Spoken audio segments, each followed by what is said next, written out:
ഒരു നഷ്ടബോധം പോലെ തോന്നിയിട്ടുള്ളത് എന്താ? അത് പറയാമോ? ധൈര്യമായിട്ട് പറഞ്ഞു. ആണോ? എനിക്കൊരു നല്ല ലൈഫ് പാർട്ട്ണർ കിട്ടാത്തതിൻ്റെ ഒരു വിഷമം ഇപ്പോഴും ഉണ്ട്. ശരിക്കും?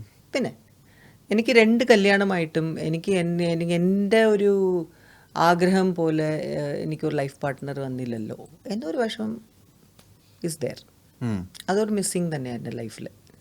ബിക്കോസ് എൻ്റെ ആസ് എ പേഴ്സൺ എനിക്കറിയാം, എനിക്ക് ഒരുപാട് സ്നേഹമുണ്ട് എൻ്റെ മനസ്സിൽ ഇപ്പോഴും, ലൈക്ക് നമുക്ക് കൊടുക്കാനായിട്ട്. പക്ഷേ അങ്ങനെ ഒരാളെ എൻ്റെ ലൈഫിൽ എന്നെ മനസ്സിലാക്കി എൻ്റെ ലൈഫിൽ ആരും വന്നില്ലല്ലോ എന്നൊരു വിഷമമുണ്ട്. സോ അത് പിന്നെ ലൈഫിൻ്റെ ഒരു പാർട്ട് ഓഫ് ലൈഫ്. ലൈഫിലെ ഏറ്റവും വലിയ നേട്ടമായിട്ട് എന്താ വിചാരിക്കുന്നത്? എൻ്റെ മക്കൾ തീർച്ചയായിട്ടും. പിന്നെ എൻ്റെ ഫാമിലി. ഞാൻ പറഞ്ഞില്ലേ, എൻ്റെ ആ ഫാമിലിയിൽ ജനിച്ചത് തന്നെ എൻ്റെ ഒരു വലിയൊരു ഭാഗ്യമാണ്. പിന്നെ എൻ്റെ അച്ഛൻ ഒരുപാട് ഞാൻ മിസ് ചെയ്യുന്നുണ്ട്. പിന്നെ മക്കൾ of course are the treasures for me. അവരില്ലെങ്കിൽ ഞാനില്ല, അതുപോലെയാണ്. അപ്പോൾ അവർ വന്നതിന് ശേഷമാണ് എൻ്റെ ലൈഫിൻ്റെ ഒരു മോട്ടിവേഷൻ എനിക്ക് ഉണ്ടായിട്ടുള്ളത്. സോ എൻ്റെ ഒരു അസറ്റാണ് അവർ. എപ്പോഴെങ്കിലും ഇങ്ങനെ ഇപ്പോൾ ഡെസ്പായിട്ടിരിക്കുന്ന അമ്മേനെ മക്കൾ വന്നിട്ട് എൻകറേജ് ചെയ്ത സന്ദർഭങ്ങളുണ്ടോ? തീർച്ചയായിട്ടും. Especially my son. അവൻ ഭയങ്കരമായിട്ട് അവൻ്റെ എന്തെങ്കിലും നമ്മളത് അഡ്വൈസ് കേൾക്കുമ്പോഴോ എന്തെങ്കിലും പറയും. രണ്ടുപേരും ഭയങ്കര മെച്ചുവേർഡാണ്. ഡോണ്ട് ബോദർ അബൌട്ട് ദാറ്റ് അങ്ങനെയൊക്കെ പറയും.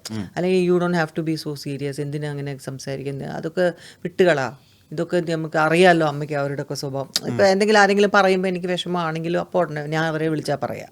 കാരണം എനിക്ക് അങ്ങനെ ഒരു പാർട്ട്ണർ ഇല്ലല്ലോ എനിക്ക് പറയാൻ. സോ എനിക്ക് മക്കളല്ലേ ഉള്ളൂ ആ സമയത്ത്. അപ്പം ഞാൻ അവരുടെ അടുത്ത് പറഞ്ഞ് they also understand me very well.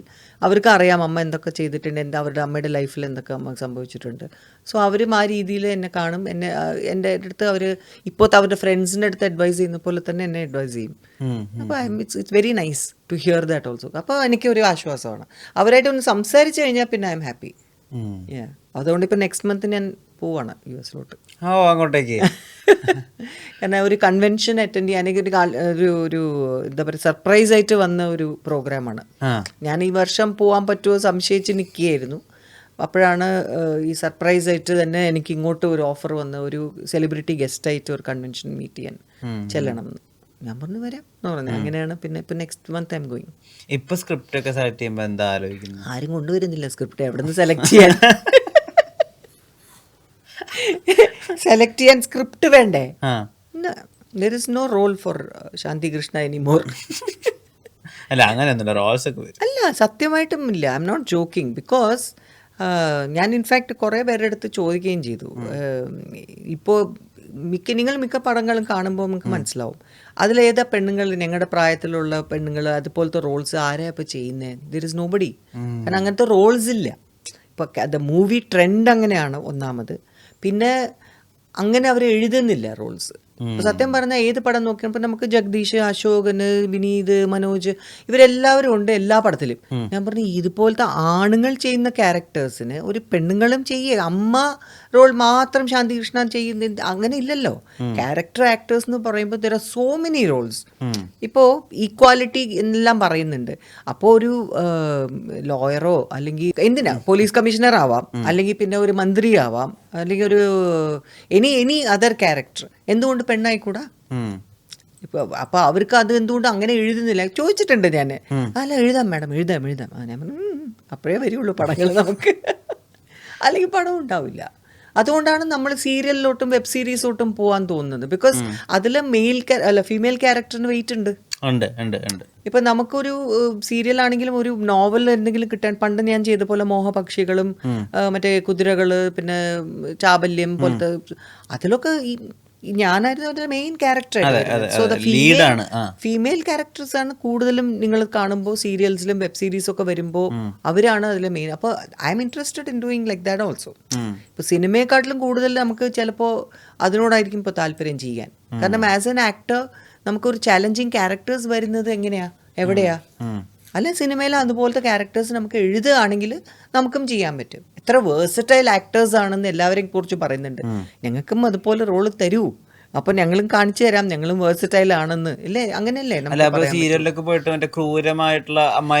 ക്രൂര അമ്മ. ഞാനിപ്പോ ഒരെണ്ണം ചെയ്തില്ലേ മച്ചാന്റെ മാലാഖ, അതില് ക്രൂരമായ അമ്മായിമ്മ തന്നെയാ. പക്ഷേ ഞാൻ ചുമ്മാ ഒരു ചേഞ്ചിന് വേണ്ടി അവർക്ക് എന്താണെന്ന് വെച്ചാൽ ആ ക്യാരക്ടറിനെ ദേ ഫെൽറ്റ് ശാന്തി ചെയ്തു കഴിഞ്ഞാൽ ഒരിക്കലും അത്ര ക്രൂരമാവും എന്ന് വിചാരിക്കില്ല ഓഡിയൻസ്. അതുകൊണ്ടാണ്. പക്ഷെ അവർ അങ്ങനെ ആണല്ലോ. അതെ അതെ അതെ അതെ അതെ. പാട്ടെപ്പോഴാ പാടുക ആര് ലൈഫില്? ലൈഫിലെ പാട്ട് തോന്നുമ്പോ ഒക്കെ പാടും. കുട്ടികള് താരാട്ടുപാട്ട് ശാന്തികൃഷ്ണ പാടുന്ന കേട്ടിട്ടാണോ ഉറങ്ങിയത്? അങ്ങനെയില്ല, അങ്ങനെ അവർക്ക് പാട്ട് ഇഷ്ടമായിരുന്നു. അവരെ പാട്ട് പാടി ഉറക്കുന്നൊരു അങ്ങനെ ഒന്നും സിനിമ സ്റ്റൈലൊന്നുമില്ല.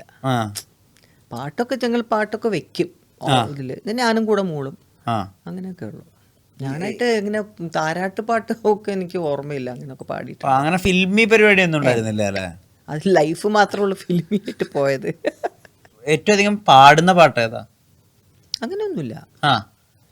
ഞാൻ മോസ്റ്റ്ലി ഹിന്ദിയാണ് എൻ്റെ വായിന്ന് വരുന്ന പാട്ടുകൾ. ഇപ്പൊ ഏറ്റവും അധികം പ്ലേലിസ്റ്റുള്ള ഹിന്ദി പാട്ട് ഏതാ? എനിക്ക് പണ്ടത്തെ പാട്ടുകളായിരുന്നു കൂടുതലും ഇഷ്ടം. പിന്നെ ചിലപ്പോൾ ഈ പോപ്പ് മ്യൂസിക് കേൾക്കും. അപ്പോൾ എനിക്കിപ്പോൾ ലേറ്റസ്റ്റ് ആയിട്ട് എൻ്റെ മൈൻഡിൽ എപ്പോഴും ഓടിക്കൊണ്ടിരിക്കുന്ന പാട്ടാണ് എഡ് ഷീറൻ്റെ സഫയർ എന്ന് പറഞ്ഞൊരു പാട്ട്. അത് പിന്നെ കാലം സ്കോട്ടിൻ്റെ പാട്ടുകൾ ഭയങ്കര ഇഷ്ടമാണ്. യു ആർ ദ റീസൺ എന്ന് പറഞ്ഞ പാട്ട്, ബെൻസൺ ബൂണിൻ്റെ പാട്ടുകൾ, അങ്ങനെയൊക്കെ കുറേ എനിക്ക് ഇഷ്ടമാണ്. ഇവരുടെ ഒക്കെ പിള്ളേർ പറഞ്ഞ് പറഞ്ഞ് കേൾക്കും. അയ്യേ എനിക്ക് അതൊന്നും ഇഷ്ടമല്ല. അതൊരു വളിച്ചു പോയൊരു പാട്ടാണത്. ആണ്, പക്ഷെ അത് കേട്ട് കേട്ടിട്ട് മടുത്താണ്. അതൊന്നും അല്ല. ഇപ്പൊ ലേറ്റസ്റ്റ് എഡ് ഷീറനും അരിജിത് സിംഗും കൂടെ പാടിയത് ആ പാട്ട് കേട്ടിട്ടുണ്ടോ? സഫയർ എന്ന് പറഞ്ഞത് നല്ല രസമാണ്. അപ്ഡേറ്റഡ് സിംഹമാണല്ലോ. നമ്മുടെ മലയാളത്തിലെ റാപ്പ് പാട്ടുകളൊക്കെ കേൾക്കാറുണ്ടോ? ഇല്ല, എനിക്ക് റാപ്പിനോട് വലിയ ഇതില്ല. പിന്നെ ഹിന്ദിയിലെ ചിലപ്പോൾ ഒക്കെ ബാദ്ഷയുടെ ഒക്കെ കുറച്ചൊക്കെ വരുമ്പോൾ ഒക്കെ കേൾക്കുന്നല്ലാതെ എനിക്ക് റാപ്പിനോട് വലിയ താല്പര്യമില്ല. എല്ലാ റാപ്പും ഇഷ്ടമല്ല. ചിലത് മേ ബി ചിലപ്പോൾ കേൾക്കും. പിള്ളേർ ഏതെങ്കിലും അമ്മ ഇത് കേട്ട് നോക്കും എന്നൊക്കെ പറയുമ്പോൾ ചിലപ്പോൾ അത് ഓക്കെ തോന്നും. ചിലത് നമ്മുടെ മൈൻഡിൽ ഇങ്ങനെ നിൽക്കുമല്ലോ, ഗംഗ്നം സ്റ്റൈൽ എന്നൊക്കെ പറഞ്ഞാൽ അത് നമ്മുടെ മൈൻഡിൽ ഇപ്പോഴും പോവും. അതുപോലെ ഇപ്പോൾ ചിലപ്പോൾ ഏതെങ്കിലുമൊക്കെ പാട്ടുണ്ടെങ്കിൽ നമ്മൾ കേൾക്കുമ്പോൾ ഒരു രസം തോന്നും, അപ്പോൾ കേൾക്കും. പക്ഷെ അതാ പറഞ്ഞത്, നമ്മള് അത്രയ്ക്ക് എനിക്ക് റാപ്പ് മാത്രം. അരിജിത് സിംഗിന്റെ പാട്ടുകൾ കേൾക്കുമോ? പിന്നെ അരിജിത്തിന്റെ എല്ലാ പാട്ടുകളും കേൾക്കും. ഏറ്റവും ഇഷ്ടമുള്ള അരിജിത്തിന്റെ പാട്ട് ഏതാ? എനിക്ക് മറ്റേ ബ്രഹ്മാസ്ത്രയുടെ പാട്ട് ഇഷ്ടമാണ്. ലിറിക്സ് അറിയുന്ന ഹിന്ദി പാട്ട് ഏതാ? യൂഷ്വലി പഴയ പാട്ടുകളാണ്. ഒരു പഴയ പാട്ട് പാടി കേൾക്കട്ടെ. ആദ്യം കുറച്ച് വെള്ളം കുടിക്കട്ടെ. ഞാൻ പണ്ട് വേണുഗോപാലിന്റെ കൂടെ ഞങ്ങൾ ഷോനൊക്കെ പോയിട്ടുണ്ട്, മറ്റേ US-ലും ഒക്കെ. അപ്പൊ ഞാൻ സ്റ്റേജിൽ പാടിയ പാട്ടാണ് ആപ് കെ നസറോനെ സംജ. അത് പിന്നെ ലഗ്ജാഗലെ, അങ്ങനെ കുറെ. പിന്നെ ആപ്കെ നസറോനെ സംജ പാടാൻ പറ്റുമോ ഇപ്പൊ? प्यार के काबिल मुझे दिल की धड़कन ठहर जा. തൊണ്ട പോയി. मिल गई मंजिल मुझे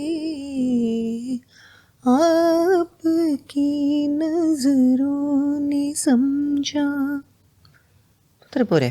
മതി മതി.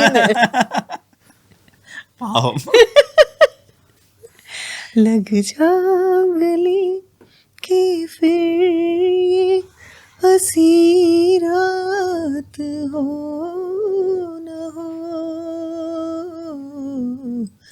शायद फिर इस जन्म में मुलाकात हो न हो.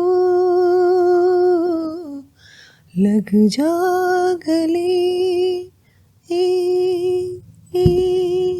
പൊളി പൊളി.